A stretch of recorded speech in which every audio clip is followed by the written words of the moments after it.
So welcome to the Author Meets Critics panel on Catalin Brilla's forthcoming book, Documentary and Stereotypes, Reducing Stigma Through Factual Media. I should also note that this panel is sponsored by the SCSMI's DEI committee. My name is Dan Flory, and I'll serve as chair of this panel, such as the capacities allow. But let me first introduce the critics. First, in order of appearance, first, Dirk Eitzen, who is a professor of film and media studies at Franklin and Marshall College. He'll be appearing asynchronous as he can't be here with us today, but we'll play his contribution shortly. Megan Sanders, who will be on Zoom, is an associate dean for research and graduate studies and associate professor in media psychology at Louisiana State University's Manship School of Mass Communication. At the far end in person here is Carl Planiga, who is professor of film and media at Calvin University, and Karen Perlman, who is senior lecturer in screen production and a deputy director of the Creative Documentary Research Center at Macquarie University.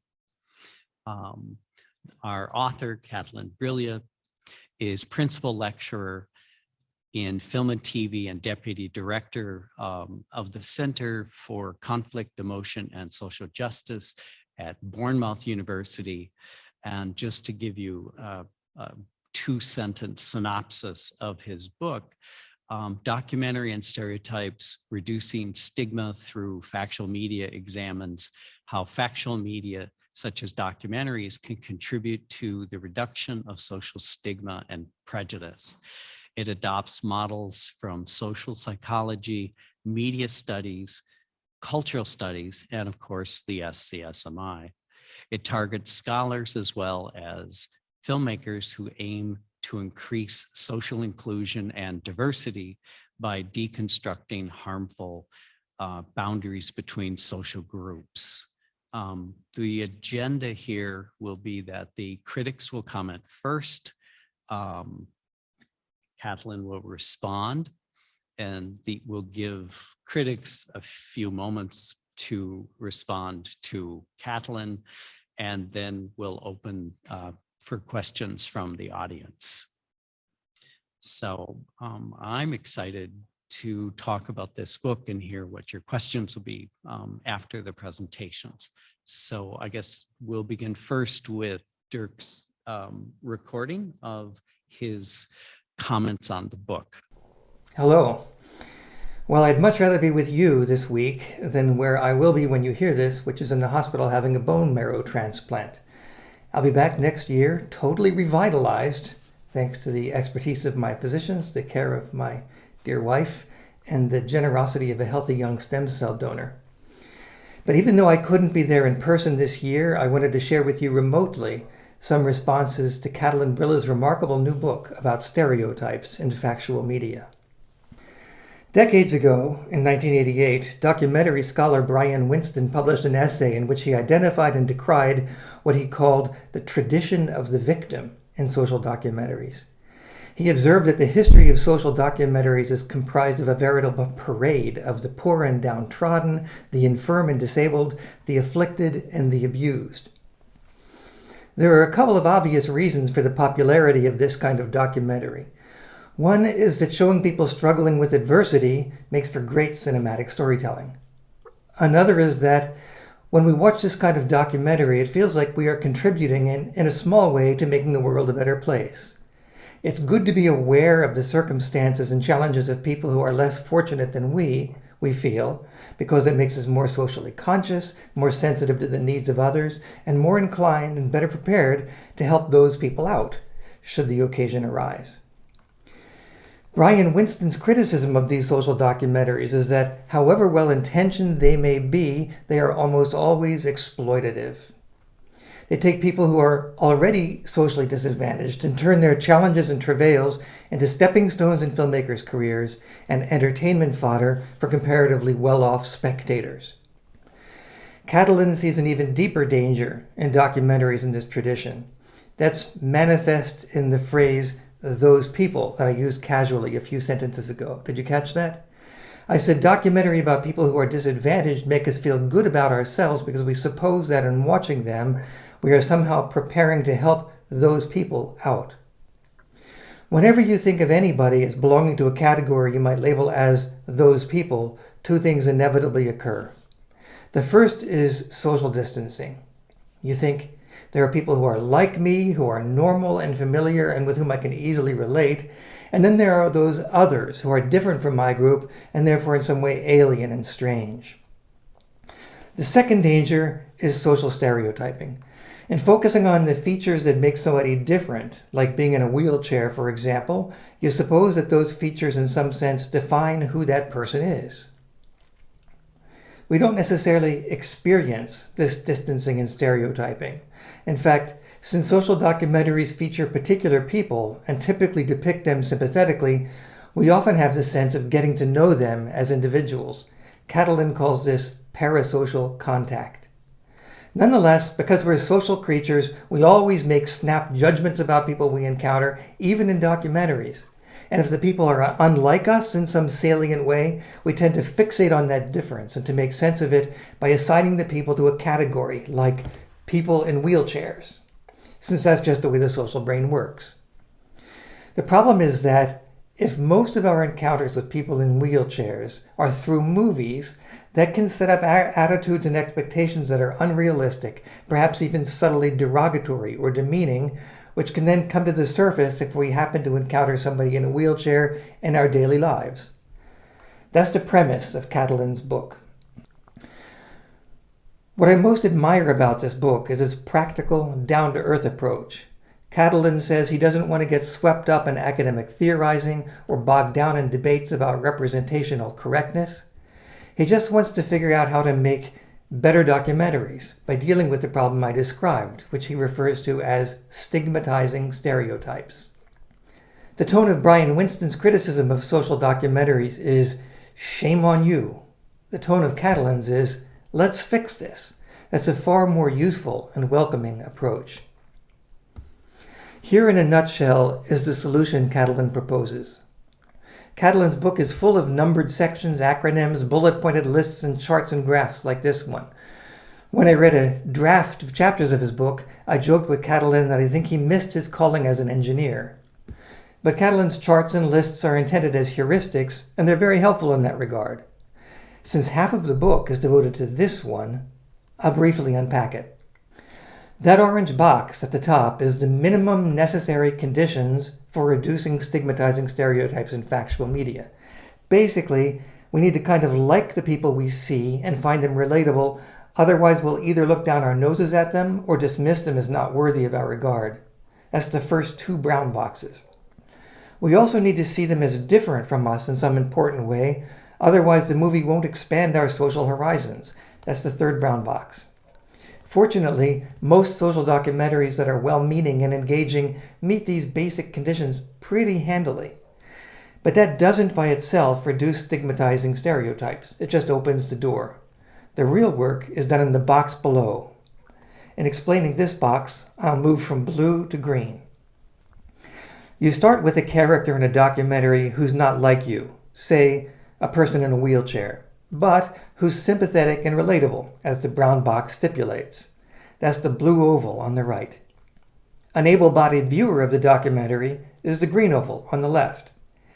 How do you prevent that viewer from automatically and unconsciously putting the person portrayed in the movie into some kind of conceptual box, like poor disabled person? There are a handful of specific strategies that have proven to be quite effective, Catalin says. Those are the items in the purple ovals. The two at the top involve showing the documentary subject surrounded by ordinary everyday things and engaged in ordinary relatable tasks and challenges. The upshot of these strategies is that we see the documentary subject as a particular person, not just a token of a type or a member of a class.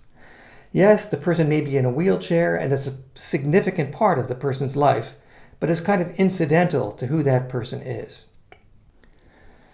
The three strategies below involve taking easy, pat, familiar, but potentially harmful or demeaning stereotypes, like poor disabled person, and challenging or disrupting those stereotypes by presenting tangible details that don't fit them. For example, a person in a wheelchair might also be a young mother studying to become an environmental lawyer who writes poetry on the side. Or she might have concerns we can all relate to, like global warming and what's going to become of her kids. Or the last strategy, and this one's the golden ticket. A documentary can present the woman as being so unique, so complex, and so engaging that her wheelchair, far from being her defining characteristic, is just part of the whole package that makes her interesting and special as a person. If you happen to have a family member or a close friend who's in a wheelchair, that's the way you think of them, because you've been with them in all kinds of situations and know them really well. The goal of the representation of others in factual media, Catalin argues, should be to move you toward this same frame of mind. I admire and applaud this goal. Furthermore, I think that Catalin does an outstanding job of detailing particular practical strategies of how to move toward it. Still, as I read the book, I found myself frequently bothered by what I see as a kind of conundrum. The book is devoted, as the title tells us, to the topic of stigmatizing stereotypes in factual media and how to reduce them. Well, the simplest way to avoid them altogether would be to just not make or watch documentaries and news shows about people and groups of people who are marginalized or disadvantaged. That seems to be what Brian Winston was proposing, but it's not at all what Catalin wants. To the contrary, Catalin holds out hope that carefully crafted social documentaries can help to ameliorate the problem of everyday, real-world social stigmatizing. Recall the two dangers of social stereotyping I referred to earlier. One is social distancing. It involves a frame of mind in which those people are perceived as different from and often in some way inferior to normal people, like us. The second is pigeonholing people, as it were. We make snap judgments about those people that are at best reductive and at worst socially damaging. Catalin argues that with the right rhetorical strategies, social documentaries and other kinds of factual media have the power to help overcoming both of these real-world problems. Here's the conundrum I see. I'll try to illustrate it with a heuristic diagram of my own. The power of factual media to help overcome harmful social prejudices, the thing that moves us, that makes us want to watch, that makes us care about people who are different from us. That power doesn't come from avoiding stigmatizing stereotypes. In fact, Catalin gives numerous examples of documentaries that effectively combat stigmatizing stereotypes, but that fail to connect with audiences because they're didactic or confusing or boring. The power of factual media comes from emotions like interest, curiosity, empathy, and concern. The same kind of emotions that prompt people to want to reach out or try to help disadvantaged or marginalized people that they encounter in their daily lives. I'll call these sympathetic emotions. Sympathetic emotions are what truly drive effective social documentaries. They're what drive viewers to want to watch and think about them. Catalin acknowledges these sympathetic emotions, but doesn't say much about them except to point out that they can get us into trouble to the extent that they typically involve attitudes and expectations that can be stigmatizing. Take pity, for example. Yes, pity can prompt us to reach out to another person, but it's also condescending. The conundrum lies in the fact that there's a big overlap between social documentaries that rely upon and perpetuate social stereotypes that are reductive and potentially harmful, on the one hand, and social documentaries that are engaging and powerful and moving and that genuinely motivate us not just to think about people who are not like us, but to care about them, on the other hand. Here's a concrete example from a subchapter of Catalin's book entitled The Victimized Other. Catalin briefly describes two documentaries about female genital mutilation in East African tribal societies. Both of these films focus on the experiences of particular young women. These young women are truly stuck between a rock and a hard place. They can either submit to this horrible physical mutilation, or they can flee their families and be shunned by their society. They have no other viable options. In this respect, they truly are victims. Seeing these women as victims, Catalin acknowledges, is precisely what triggers the kind of sympathetic emotions that motivates viewers not only to watch these documentaries, but also to want to help to end the horrible practice they describe. But then Catalin goes on, quote, "Unfortunately, the price of such an impact is the victimized other stereotype. This inevitably entails homogenization of the outgroup, e.g. African women, through a simplified attribute, e.g. the helpless victim, that perpetuates stigma," end quote. This looks to me like another either-or scenario. Either you make a really heartbreaking film focused wholly on these women's horrible predicament, or you shift the focus of the film away from that topic here and there to avoid the impression that these women in their lives are solely defined by the problem of female genital mutilation, in which case you end up with a film that's very likely less focused and less heartbreaking. I'll return to Catalin's diagram to show how I think he navigates this conundrum. He treats it as a given that you need to make a film that prompts sympathetic emotions. That's what the orange box at the top represents. But then you have a social obligation to go on to show that the human subjects of your film are complex individuals whose lives are not defined by the ostensible topic of the movie, whatever that may be. This suggests that, from a filmmaking perspective, every social documentary needs to become a character study. You can't have purely topical documentaries about female genital mutilation, or the plight of undocumented immigrants to the US, or the experience of being blind, or coping with PTSD, or whatever. I'm not willing to go there, because I believe that the potential social good of motivating people to be interested in and concerned about topics like those I just mentioned far outweighs the social good of avoiding or challenging particular stereotypes. I repeat this in the form of a question, since I'd really like Catalin to address it. Which is more important, to drive attention, interest, and concern in topics or issues such as female genital mutilation, on one hand, or to avoid or challenging stigmatizing stereotypes, on the other? It seems pretty clear, to me at least, that this is to some extent an either-or issue. There's another related matter to consider. Because documentaries, at least popular, accessible, and engaging ones, tend to revolve around stories, they're very good at arousing sympathetic emotions. I'd go so far to say that sympathetic emotions are their stock in trade. Sympathetic emotions make us feel good about ourselves, as I said earlier. And I don't think there's anything wrong with that. Regardless of what motivates sympathetic emotions, they work to arouse interest in and concern for other people, which is generally a good thing. Granted, they do have a notorious dark side. Much has been written about this by cognitive psychologists Joshua Green and Paul Bloom, among others. Strong sympathetic feelings for my tribe have been at the root of most of the hatred and violence directed against other groups. Nazi propaganda documentaries played on such emotions. But these aren't the kind of factual media Catalin is writing about. He focuses specifically on movies that aim to generate sympathetic emotions for outgroups or others. But he does point out another subtler danger of sympathetic emotions. Since I found this one a bit hard to wrap my head around, I'm going to take a run at explaining it through a thought experiment. Imagine that you have a severe form of cerebral palsy, as depicted by Daniel Day-Lewis in the movie My Left Foot. You're in a wheelchair. Because you have a very hard time controlling your movement, you need help eating and going to the bathroom. It's also very difficult for you to speak, so you have trouble making yourself understood.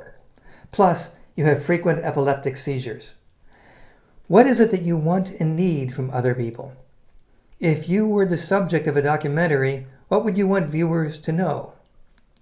Well, first off, I think you'd probably want them to know that, like everybody else, you desire meaningful contact with other people. You don't want to be sidelined or ignored. When you talk, you want people to have enough interest and patience to hear you out, not to interrupt you or walk away because they're bored. Being in a documentary would probably be a good thing for you in this regard, since it would command people's attention for a moment and allow you to be heard. The second thing I'm guessing you'd want is for people to recognize the particular kinds of assistance that you need. You need help getting around and engaging in social activities, since you can't do those on your own. But this is important. You'd want the kind of help you genuinely need, not the kind of help somebody thinks you need based on false preconceptions. That means you want the people you interact with to have some genuine understanding of your abilities and disabilities. It's common for people who don't know better to suppose that people with CP have mental shortcomings because of their difficulty speaking. Being in a documentary could help you to dispel that false preconception. But there's a third thing I'm guessing you would really not want. You wouldn't want to be pitied. Pity is without question a strong sympathetic emotion, but it's demeaning. It's okay if somebody pities a transitory situation you're in, like if you hurt yourself or are excluded from some activity. But for somebody to pity you for who you are is condescending. It regards you as inferior or in some way incomplete as a human being. So hold the pity, please. Now, pity is just a hair's breadth for what we feel for the women in those documentaries about female genital mutilation. The basic problem with that, Catalin argues, is that pity is disempowering. It regards people as helpless and their situations as static, so that all somebody can do is feel for them or fix things for them. That attitude just perpetuates their helplessness. An awful lot of sympathetic emotions work this way, Catalin maintains, even admiration. When somebody like a Paralympics athlete is put on a pedestal in a documentary, that not only sets up unrealistic expectations about people with disabilities in general, it diminishes the humanity of that individual in a perverse way. The overarching message in Catalin's book concerning sympathetic emotions seems to be, beware. If you're a documentary filmmaker and find yourself trying to elicit sympathetic emotions, tread extra cautiously. In fact, it's better to shoot for complexity than sympathy. If you are a documentary spectator and find yourself experiencing sympathetic emotions, take a step back and analyze your feelings. Give some thought to how stigmatizing stereotypes may be involved. And if you happen to encounter someone on the street who has cerebral palsy, think twice about reaching out to lend them a hand, because in so doing you may inadvertently insult or demean them. Catalin doesn't say this third thing, of course. In fact, the very last thing that he wants is that we should feel nervous or cautious about interacting with people who are different from us. Still, I fear that's the direction his argument pushes us. I mentioned the movie My Left Foot. It was released in 1989. I'm going to go out on a limb and say that there's no way that movie could be made today. People are too wary of causing insult or harm to people in the disabled community. I'm going to go even further out on that limb by saying I think that's a real shame, because I find that the powerful sympathetic emotions that the movie elicits, including perhaps some pity, are very likely to spill over into interest in, understanding of, and concern for people in the real world who have severe physical disabilities, such as cerebral palsy. So, to wrap up, I wish that Catalin had given more consideration to the positive potential of sympathetic emotions. That's not the topic of this book, of course, which is Stereotypes in Factual Media and How to Avoid Them. Still, if the bottom line goal of Catalin's research is, as he says, to explore practical means by which factual media can help to shrink social divides and foster genuine understanding across them, then the motivational piece, the piece that makes us want to think about, learn about, and care about people who are different from us, both by watching documentaries about them and by looking for ways we might reach out to them or help them in real life. That motivational piece, I would say, is the most important part of the equation. So perhaps that's something Catalin can devote more attention to in his future research. Now, next joining us will be Megan Sanders via Zoom. Thank you for allowing me to be a part of this panel, even virtually. I apologize that I'm not able to join you in person. I want to thank Catalin for the invitation to respond to his text, which I found very fascinating. Given my background, I focused a lot of my attention on the chapters that discuss the type of others, perspective taking, and cross-categorization. Through this text as a whole, Catalin, I felt, presented a practical approach to destigmatization with a keen emphasis on problem solving. And I think that you saw that noted in the previous video. He not only makes us aware of the stereotypes often presented by describing key character tropes or stigmatizing stereotypes, But he also provided resonating examples, ultimately presenting a model by which content creators and producers may utilize in order to work against problematic representations. Given my background, I particularly appreciated his approach as it relies on psychological processes, models, and theories, such as the bias map and the stereotype content model, without getting into the weeds and the nuances of each framework. But he very clearly situated his approach and his the practical steps and solutions within existing social psychology literature. What I also found interesting is that he also encourages us to think about our own positionality when it comes to approaching documentary content. He does this not only through the foundational literature from psychology that I previously mentioned, which argues that we often think of our own worldview, group status, and societal positions, but also through a discussion of his own positionality as a researcher very early on in the text. And so to get to my questions and comments, and I will admit that the last one is pretty selfish on my part, given my personal interest. But early in the text, Catalan presents a conceptualization of the term documentary that encompasses a range of media content and content formats, including film and television documentaries, news, and reality television. And so I want to focus on the reality television part for just a moment, because I would argue that this genre, or at least a very popular subgenre of it, is quite the outlier given audience awareness of the stage production and creation of extreme situations to induce drama. And so I hope that throughout our conversation for the remainder of this panel, that Catalan may be able to expand on how the proposed model that he introduces in his text may apply to this category, as well as other forms of shorter narratives such as TikTok that are user-generated. Also in his work, he acknowledges the utility of heuristic processing and person categorization when individuals seek to make sense of the world around them. Yet a very key component of the practical model that he presents in the text calls for more individuation and storytelling, with a key outcome being decategorization. Again, I feel like this was very well explained in the previous video. However, narratives must build audience interest quickly and use stereotyping mechanisms very often to help an audience member understand the story from the very beginning. So in Catalan's view, I'd be interested to know, is there a space for, and if so, how, for storytellers to use story archetypes or character arcs or even stereotypes to build a narrative that may ultimately work toward destigmatization? And then finally, I really appreciated his treatment of intersecting identities, which he refers to as cross-categorization. And so from my perspective, I wanted to know more from him about how can the exploration of intersecting social identities contribute to the effective strategies for destigmatization and promote inclusivity in documentaries, if we're considering documentaries compared to fictional narratives. Is there applicability of the overall model to non-documentary storytelling? So these are some of the key questions that I had from my reading of the text, and I look forward to having a robust conversation with Catalan, the rest of the panelists, and the audience. Thank you. Okay, and now Carl. I first want to say that I admire this book a great deal, and the project I think is very worthwhile.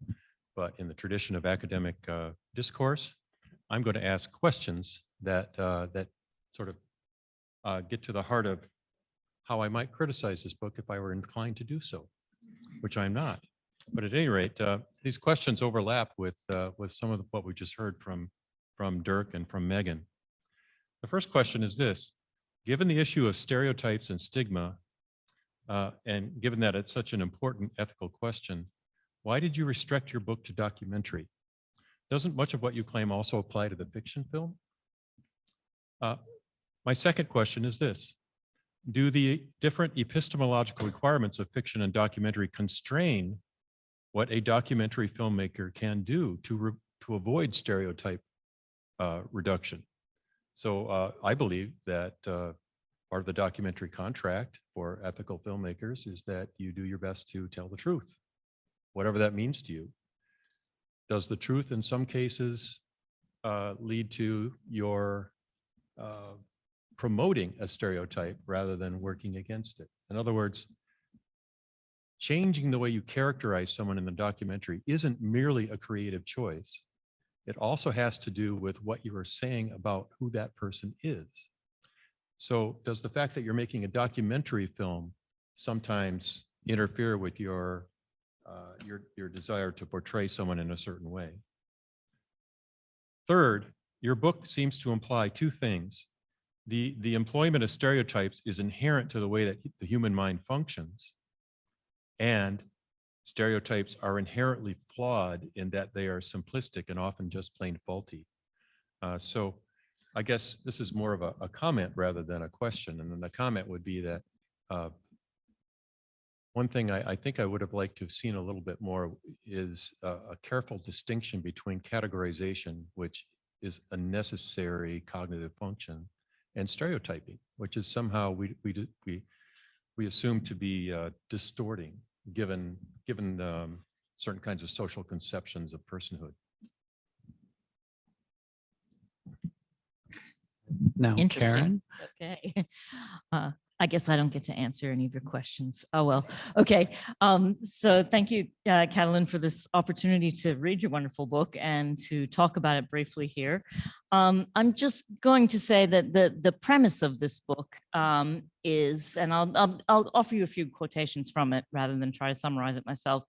The premise of this book is that stigma can be reduced by deconstructing divisive social boundaries and status hierarchies that have been established through labeling, stereotyping, and separation in media representations. It's a big ask, but in Chapter 7, Perspective Taking, Catalin proposes some strategies for media makers for tackling this. A key theoretical basis for these strategies is the premise that, quote, intergroup contact is conducive to prejudice reduction.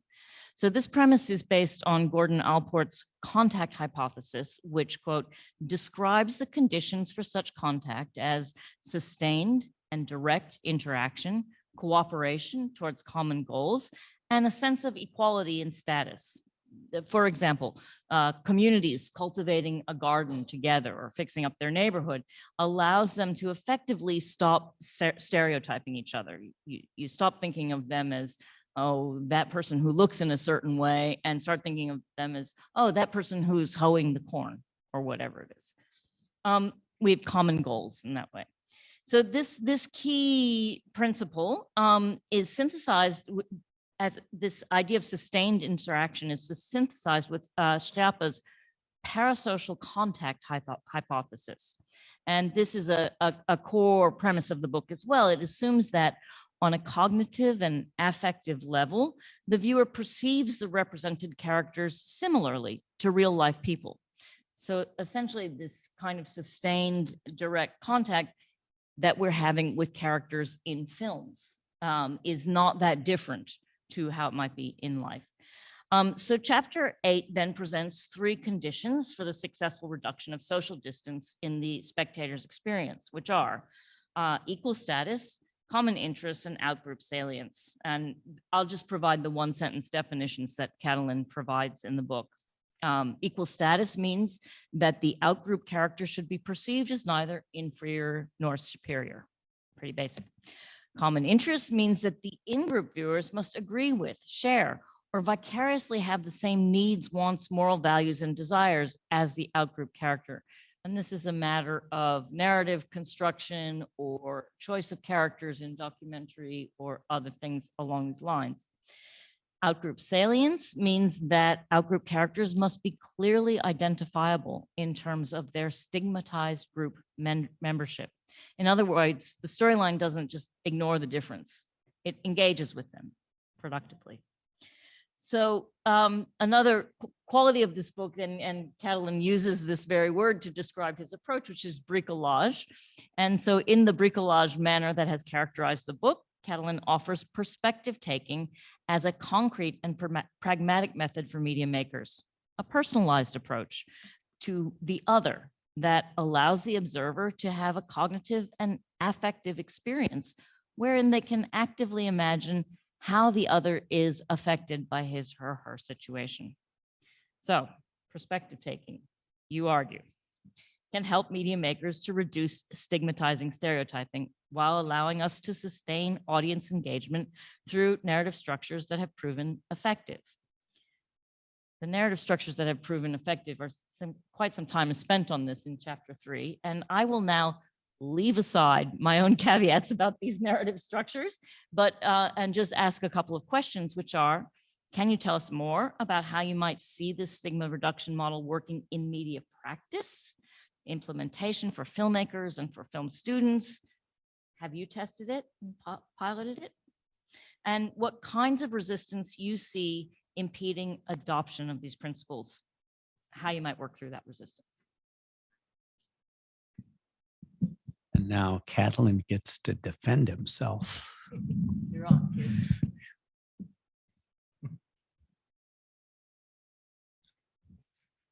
Okay. Well, first of all, I would like to thank all the 4 critics, Megan, Carl, and Karen, especially Dirk, for their time to read the book and highlight very valid issues that require elaboration.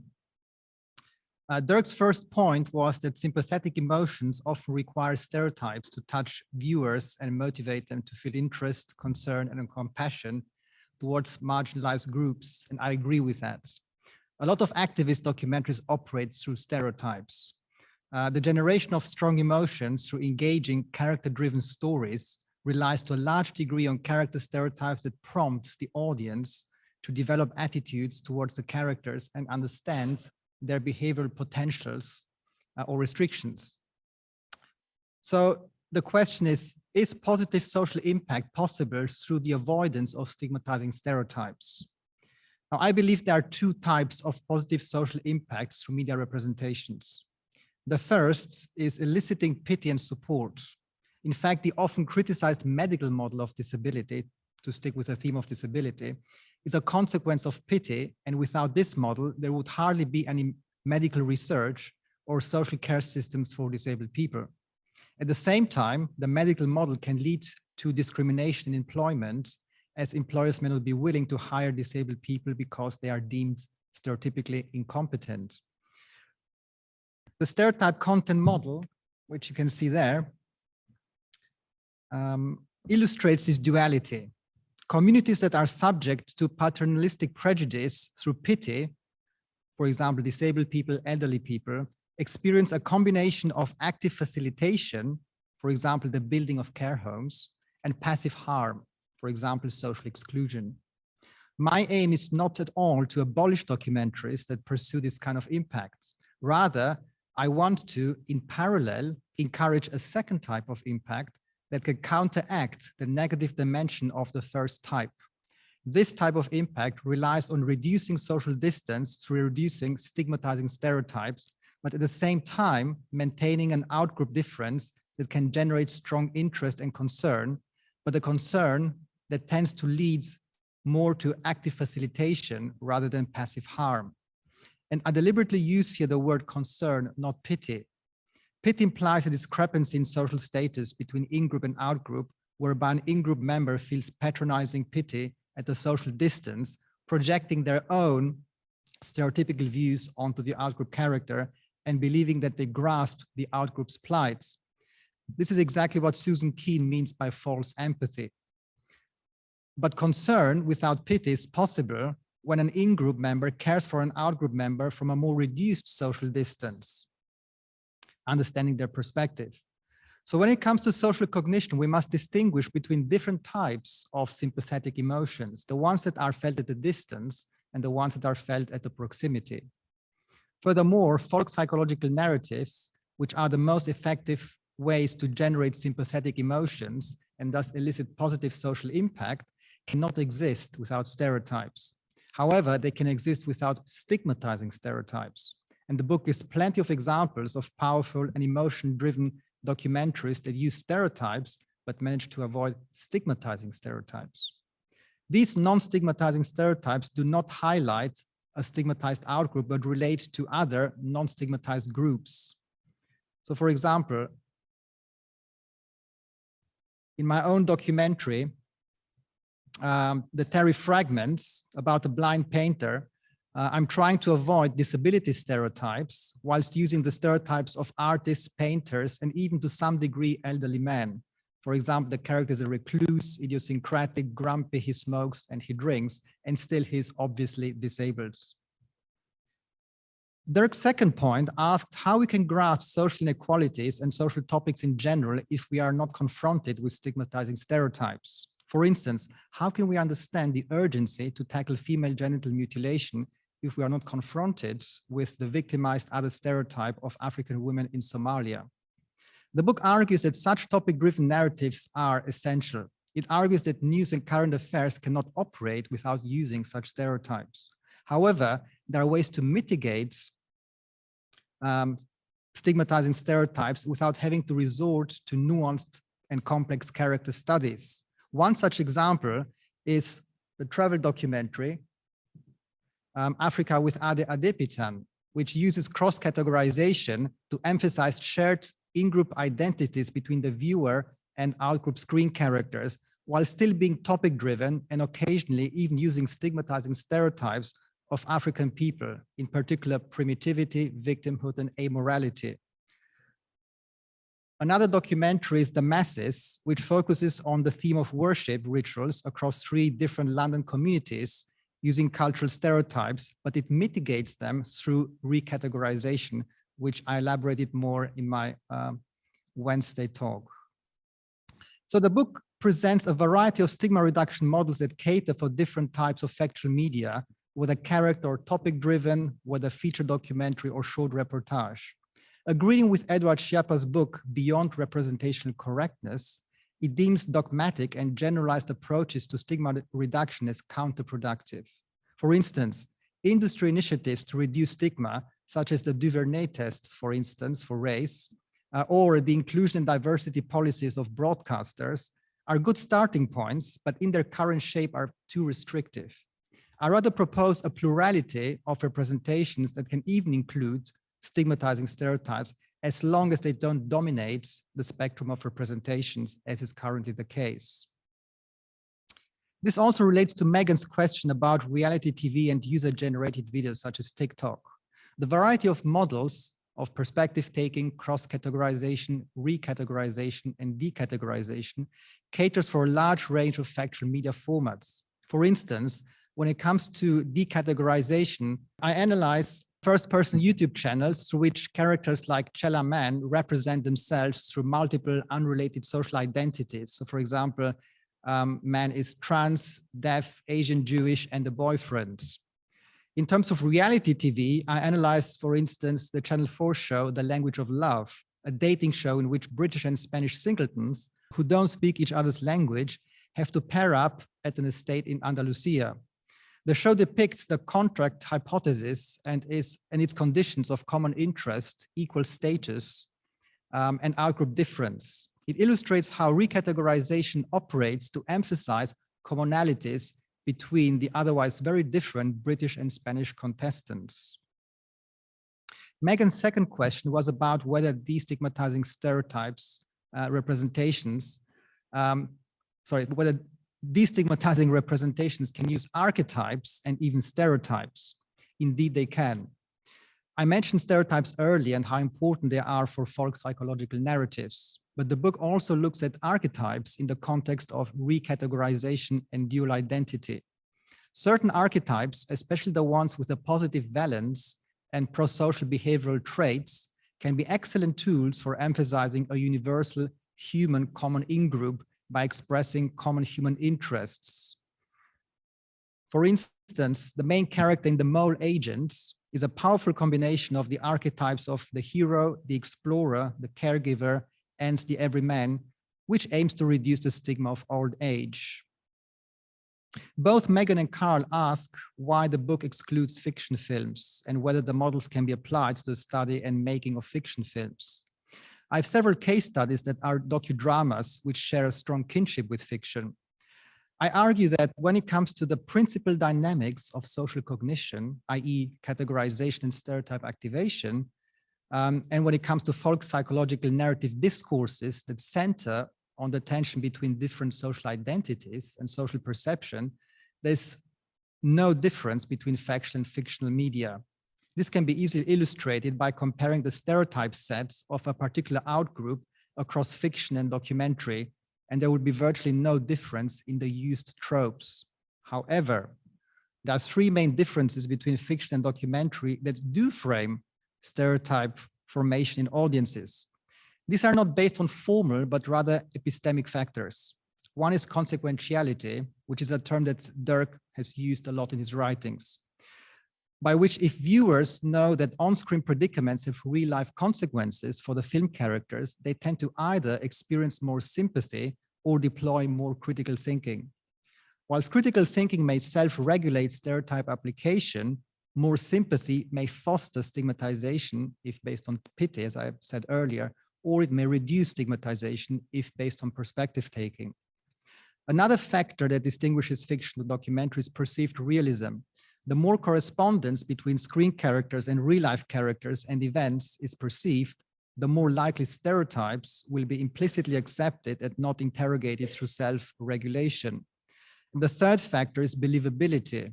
The more the viewer is likely to trust and believe the source of the film, the more stereotypes can be implicitly maintained. So arguably documentaries have more power to foster implicit bias through stigmatizing stereotypes than fiction films. But another reason why I focus on documentary is that my research-led film practice is located in documentary making. And I acknowledge this as part of my research positionality in the introduction. However, all in all, the models are perfectly applicable to fiction films, as I showed in my presentation on Wednesday as well. The second question Carl asks is whether in working towards stigma reduction, it is ethically permissible to censor character traits in documentaries in order to prevent the activation of stigmatizing stereotypes. This is a very pertinent question and something I've been grappling with in my own documentary making. For instance, in Zanzibar Soccer Queens, a documentary about Muslim women playing football in Zanzibar, we filmed the female characters doing everyday tasks, thus revealing their low socioeconomic status, which could reinforce the primitive other stereotype. So the question for us as filmmakers was, to what degree do we keep these scenes in the film? In the end, we asked ourselves, what is the film really about? The film is about how, through football, Zanzibari women learn how to live with and even resist patriarchal oppression, which is supposed to combat the victimhood stereotype. So we focused less on their low socioeconomic status and more on them being oppressed whilst they resist that oppression. The whole point is that, as Carl, John Cohn, and Bill Nichols acknowledged, documentary narratives inevitably select and omit information. They shape archetypical characters and story arcs, and they do so in relation to their purpose and target audience. Carl also points out that the book propagates working against our natural hardwired cognitive tendency of stereotyping. This is a very good point. Generally, it is fruitless to suppress stereotype activation, but we can mitigate the risk of stereotype application through reducing prejudice and improving comprehension on the viewer's part. Of course, there's a balancing act between engaging target audiences while simultaneously subverting their schematic expectations. Subversion may produce a cognitive dissonance in viewers that could compromise their engagement. So I'm trying to navigate this by firstly proposing a gradual and strategic reduction of stigmatizing stereotypes rather than subverting them. Subverting or suppressing stereotypes usually results in the rebound effects and their application in the first place. Secondly, I still propagate the use of stereotypes and archetypes whilst avoiding stigmatizing stereotypes, which means that the target audience can still have enough schematic familiarity to comprehend and engage with narratives and characters. Karen is asking about implementing the model into practice. Now, I've been using this model in my own film practice, in which I try to reduce the prejudice towards visual impairments, blind people, especially in African women. The model pursues a critical film practice in which filmmakers start by identifying the outgroup category of the film characters, and then they analyze current media texts and pinpoint the stereotype set used to represent this outgroup. Then they identify the target audience as the in-group that holds these stereotypes, and then they make the film using stigma reduction methods in accordance with the type and purpose of the documentary, whether it's an activist video or a current affairs documentary. I teach this model to undergraduate students in a practical model on documentary making, but also in a theoretical model on spectatorship and cognitive film theory. Of course, as Karen indicates, there's a resistance from filmmakers, especially students, to adopt rigorous research methods. And that's why the models are much more diluted when I teach them. And most importantly, they apply to students' own films, so they immediately see the relevance. So when I teach these models in general, I teach their principles, but then when I have project tutorials, when we look at their footage, their proposals, we go much more into depth about this method, so they see the relevance to their own practice. And another strategy is that I frame my entire filmmaking teaching through the lens of social impacts. For example, when writing documentary proposals, students have to map their themes and exhibition strategies against the United Nations Sustainable Development Goals. Would any of the present, well, including present on Zoom, critics care to respond briefly?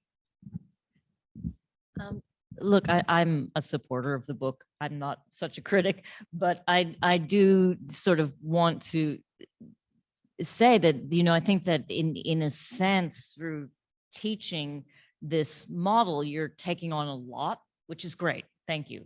I think universities, as we become more and more digitally engaged with our students, tend to forget our social and cultural responsibilities to them. I'm often kind of fascinated when I watch student films by how the students don't realize what their films reveal about themselves. So in a way, I guess I'm wondering if by teaching this model to students, you aren't actually teaching them to recognize their own perspective and what assumptions they make as they encounter the world. Can I very briefly respond to that? Yes, the students very often have this aha moment of their own implicit biases when we talk about these models.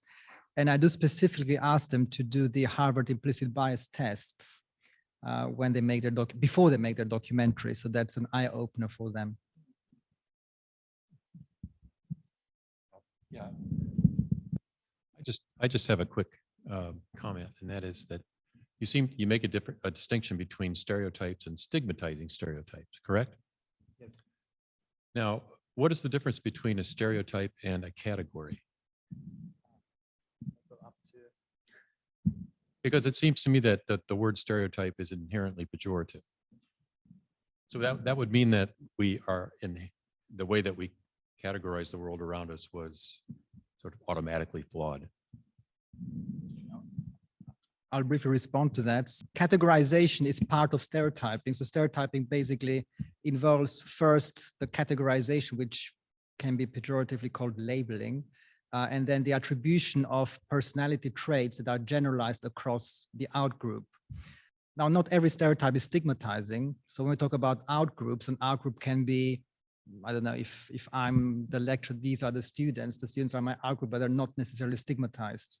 So with stigmatizing stereotypes, I especially refer to stereotypes that create harmful impacts on the outgroup.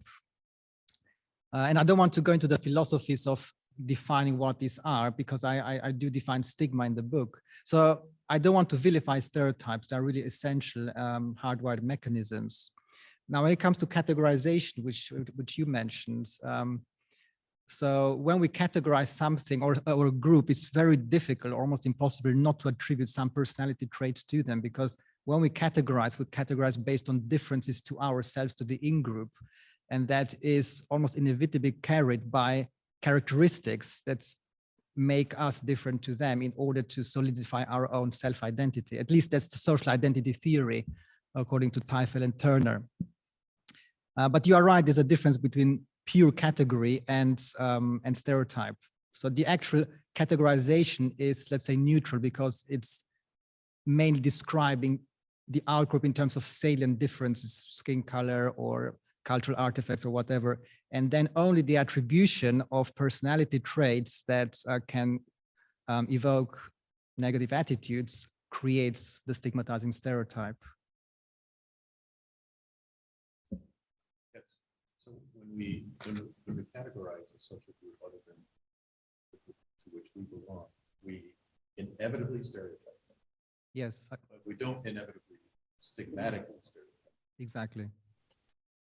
Yeah, that still troubles me because the word stereotype has such a pejorative connotation that would imply that we are constitutionally incapable of categorizing other people without stereotyping.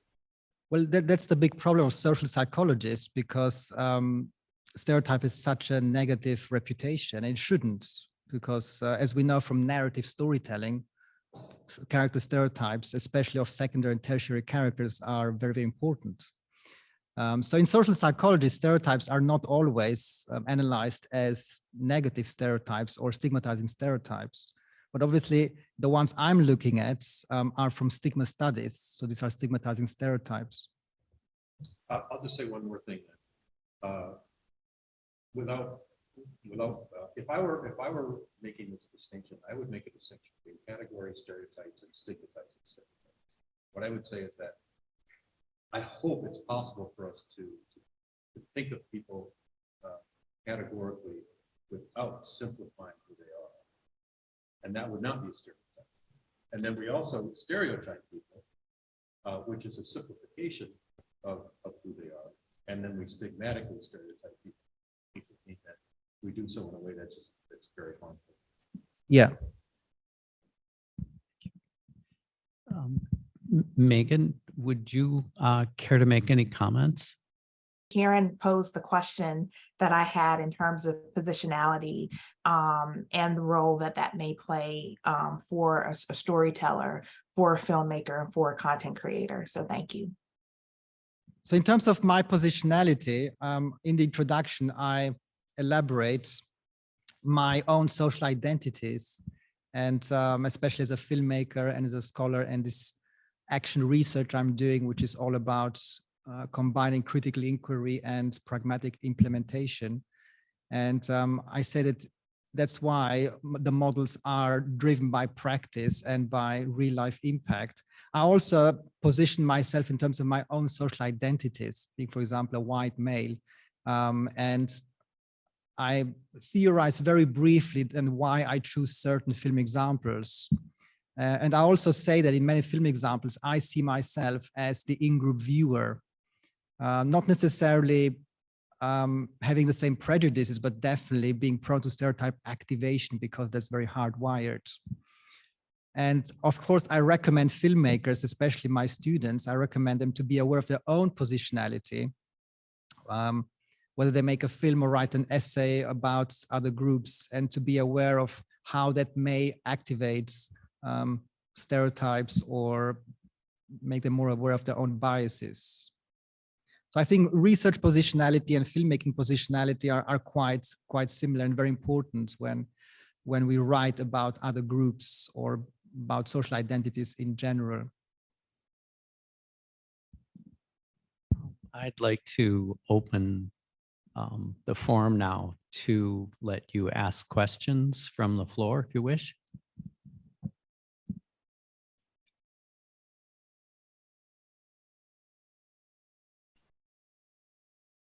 Go ahead. Yes. Yes. But do speak up. Okay, yeah, I'm okay.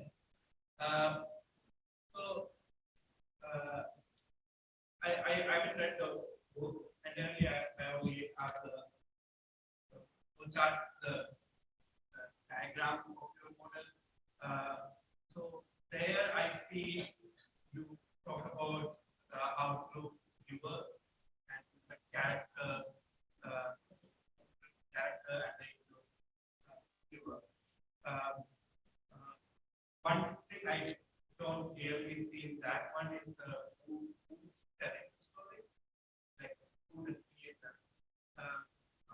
There can be more people in the creator, but still, are they also like what does that matter or not? I don't.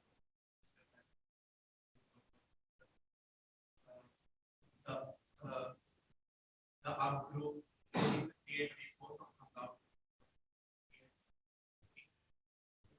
I there is an emergence in southern India. This is example, but I think there more and more with directors are coming from the lower caste and then bringing their own story. Where I feel those movies are far better than my studying. Stories compared to someone who may be genuine but still telling an output story. There I see they are adapting to more features which is relatable to the viewer, to the outlook character, but I don't see that much of a depth from by output when they do that. They try to completely embrace their identity and try to avoid showing, try to avoid like often the impact and tell the story. So there's that approach is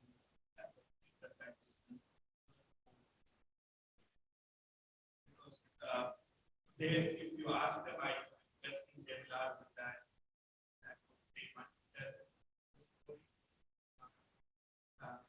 And that's how they don't want to so that quality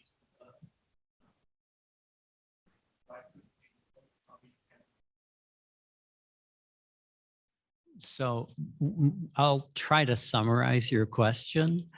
I take it that you're asking about the relationship between in-group and out-group members with respect to who makes the film and which might be more effective in characterizing the group in question being characterized?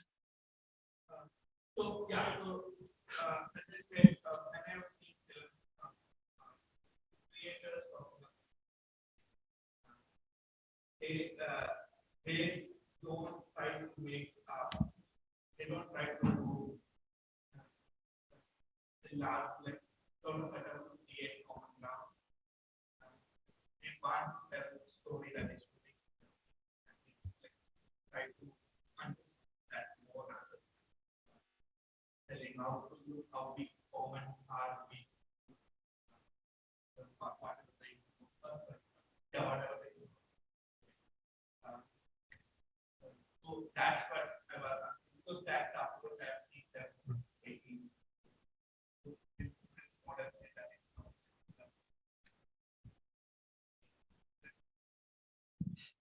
Yes, no, thank you. That's a very important question.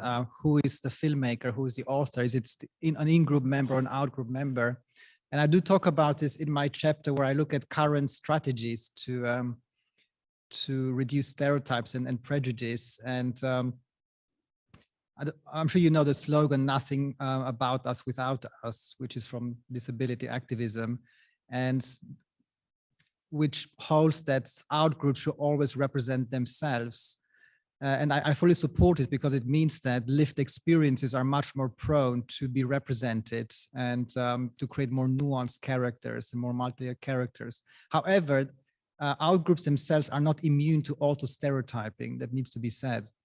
And in fact, a lot of, for example, disabled people, you can see it on YouTube channels, put a lot of emphasis on living with disabilities, living with stigma, which is obviously a very valid experience to be told, but they often don't go beyond that, which prolongs the stigma.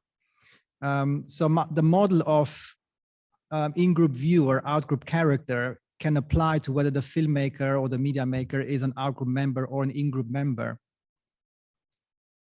But again, I think the positionality is important because an out-group member needs to be aware that they may be prone to auto stereotyping and then may choose to do so if they want to tell a particular story or not, but they should be conscious of that.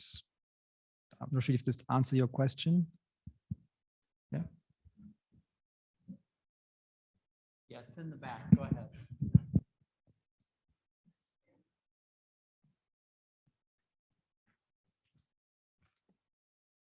Oh.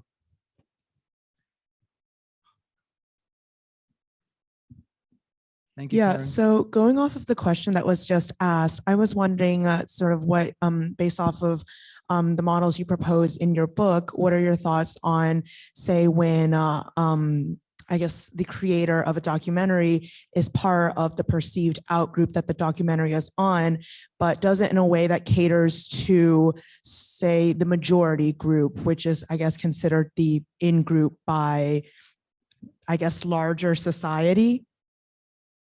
Yeah, does that make sense? Am I phrasing that like in a way that makes sense? So you mean that the in-group viewer is part of the majority?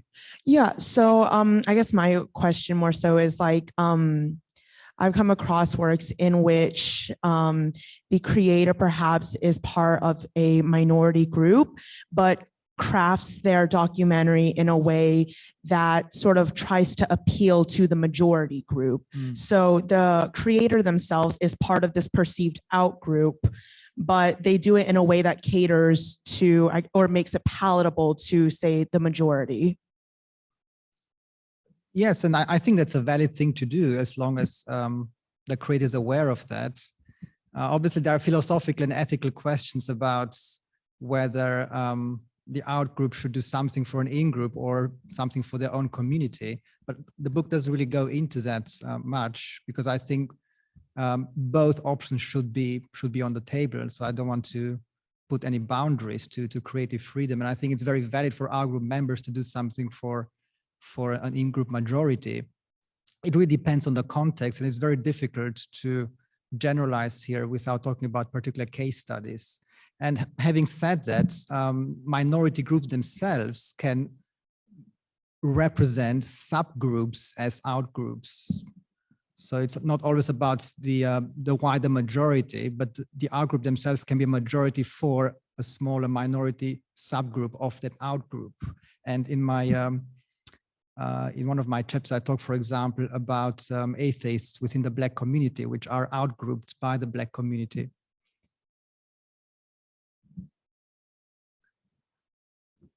I was thinking about Dirk's comment about, oh, sorry. Speak up. A bit louder, please. Can you hear me now? I was thinking about Dirk's comments about pitying people and how they wouldn't want pity, but they might want you to treat them in different ways. And I apologize, I have not read the book, but it seems that this is kind of almost like a consequentialist theory of documentary. Like you should make a documentary in a way that will affect the viewer to have kind of the best beliefs or guide them toward that. But it also occurs to me that there might be some kind of a trade-off between a documentary that encourages good beliefs and a documentary that encourages viewer action in the right way. So if you make a very pitiful documentary about starving children, you might be more likely to get people to actually donate money to save those children, but they wouldn't see them as fully formed human beings in the same way. Or if you have women who suffer from female genital mutilation context, if you make a documentary that kind of tries to celebrate the little power that they have or whatever, maybe people think, well, they can take care of themselves or something like this. I'm just interested what your comment is on that kind of a trade-off. Yes, no, there are big debates about activist films doing exactly that. And for example, Jerry Lewis' Telethon, which made a lot of money for disabled people, it was very much criticized in the disability community for being very stigmatizing, but at the same time, he raised a lot of funding. So yeah, that's a question that is very difficult to answer. There are some attempts of activists, documentaries and activist videos to use models like recategorization, where they emphasize outgroup difference, and they do raise a certain amount of pity, but at the same time, they try to mitigate that. There are not many, but there are attempts to do that. And like you are saying, children are used a lot for that because they evoke pity, they appear innocent. And children are actually, when we look at the stereotype content model, they are in the same quadrant as disabled and elderly people. So they appear as likable, but incompetent. Now with children, it's not a huge issue. With disabled people and elderly people, it is an issue. So yeah, it's a question that can't be easily answered. It really depends on the format. For instance, the shorter documentary or an activist's video is, the more prone it is to stereotyping, and the more it may need to use stigmatizing stereotypes for a a bigger purpose.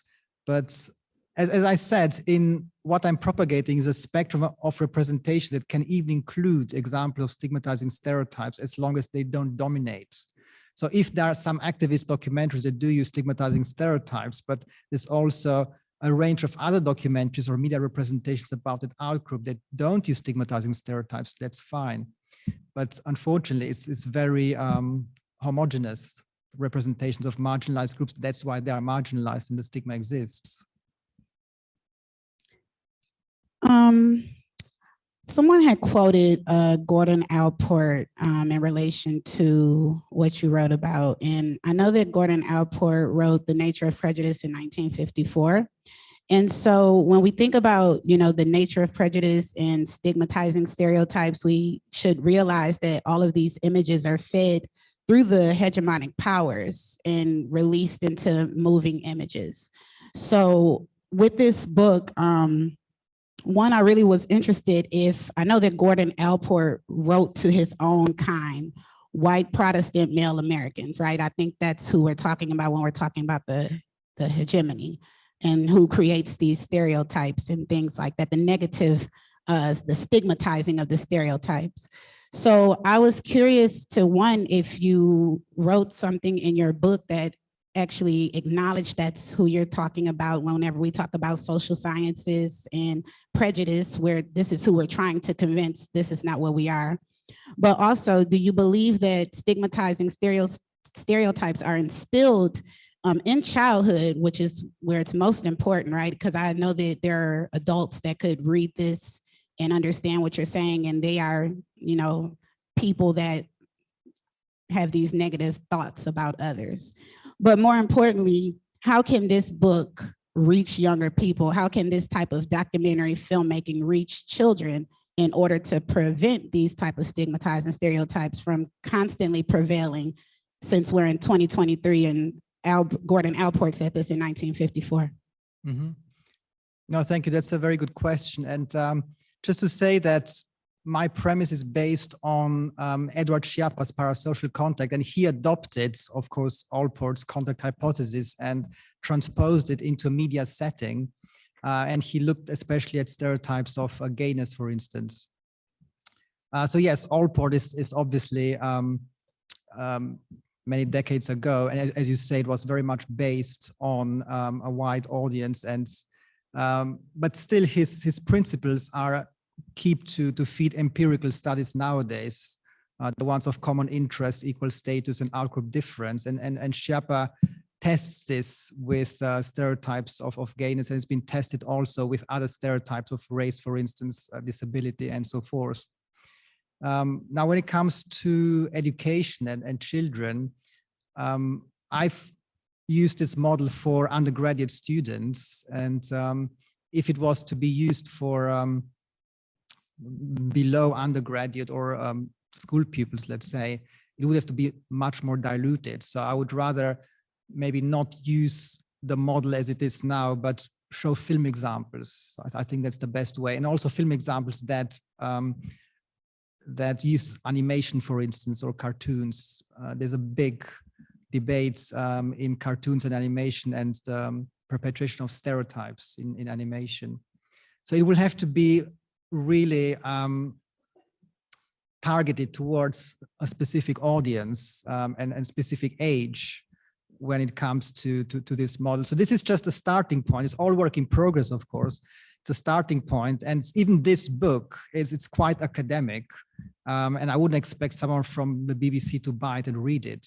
So I would rather have workshops, for example, with filmmakers. Actually, I'm collaborating with someone from Kenya now, and we want to use models from this book to, she's a journalist, and we want to use models from this book to give workshops to filmmakers on how to represent disability in a less stigmatizing way. So it needs to be a kind of campaign of using this book, but also adapting it.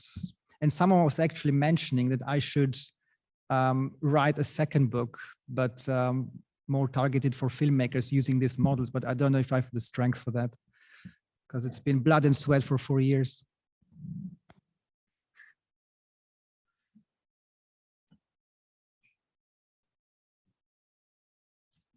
Thank you, Catalin. I was thinking about this. Sorry, I lost my train of thought. But what this explicitly making it into a model, it can be a way of sort of getting rid of internalized or structure-based stereotyping strategies that are part of sort of the this is like, I'm from Sweden, I can't say that word. Hegemonic, thank you. Forces that are at work in, say, news stations. And we talk about representation as sort of a very important step, and it is. But if we don't have tools to sort of allow the diversity of experiences that come with representation and can kind of get that into the creative conversations in journalism or whatever, we won't get very far. We will keep perpetuating whatever images, pictures, stereotypes, what we call them. So I really am really happy that you wrote this, because I can see it as a real tool, and then we can keep refining it and keep having language to talk about how we can produce very many different films that see people in many different ways, but just like beyond the next step, let's have representation, let's have diversity, but let's also be able to talk about how we change things. So thank you. No, thank you very much. And I really appreciate that you appreciate models and taxonomies, because I do as well. And I did actually study engineering, so Dirk was right. What I want to say about this is that a lot of the films that I discuss in my book, they use this strategy. So these are not unknown strategies. A lot of filmmakers do them intuitively, sometimes less intuitively. But what I'm doing is I systematize it and use a vocabulary that makes it easier to teach, to train, to disseminate, and to understand. And also, I find it quite interesting that social psychology models, and there are plenty of these models for destigmatization, have not yet been adapted into film and media studies. And this is, I think, one intersection that I really wanted to create. But as I said, filmmakers do these kind of things intuitively. And my point is to make it a bit more conscious, which I call critical film practice, where filmmakers become almost like researchers, but not to the degree of rigorous research. I'd like to thank the critics and the author. So if you'd join me.